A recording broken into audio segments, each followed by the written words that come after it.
Hello friends, welcome to the fiction world. आज की fiction story एक छोटे बच्चे राहुल की है। बात उस समय की है जब राहुल के स्कूल बंद थे। राहुल ने अपने मम्मी पापा से ज़िद की कि उसे इन छुट्टियों में शिमला घूमने जाना है।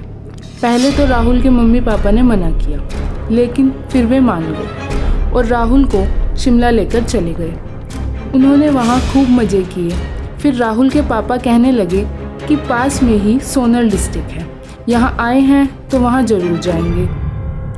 जब राहुल और उसके मम्मी पापा शिमला से सोनल डिस्ट्रिक्ट जाने के लिए ट्रेन से सफ़र कर रहे थे तो राहुल को इतना लंबा सफ़र बोरिंग लगने लगा और उसने शैतानी करना शुरू कर दिया।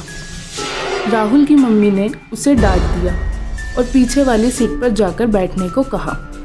राहुल वहाँ जाकर बैठ गया और खिड़की से बाहर देखने लगा।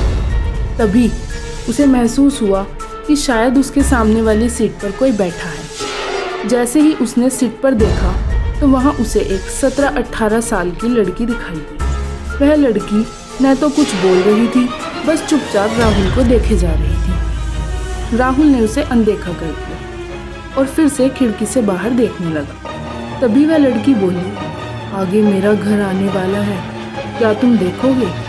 इतना कहते ही उस लड़की की आंखें बिल्कुल लाल हो गई और राहुल तो मानो उसके वश में हो गया।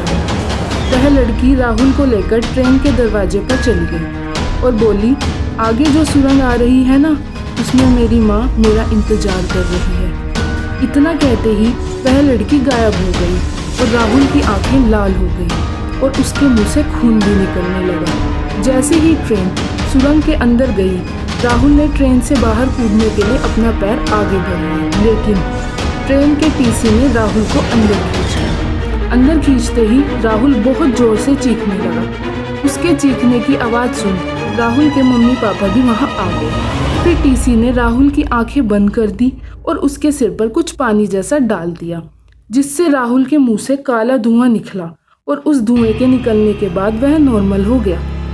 जब राहुल ने अपनी मम्मी पापा को पूरी कहानी बताई तो वे बोले कि उन्होंने न तो ट्रेन में किसी लड़के को देखा है और न ही उन्होंने राहुल को वहाँ से बाहर जाते हुए देखा।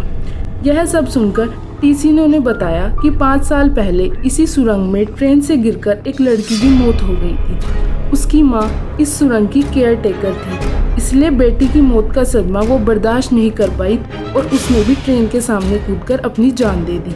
तभी से वह लड़की किसी इंसानी शरीर का इंतजार कर रही है।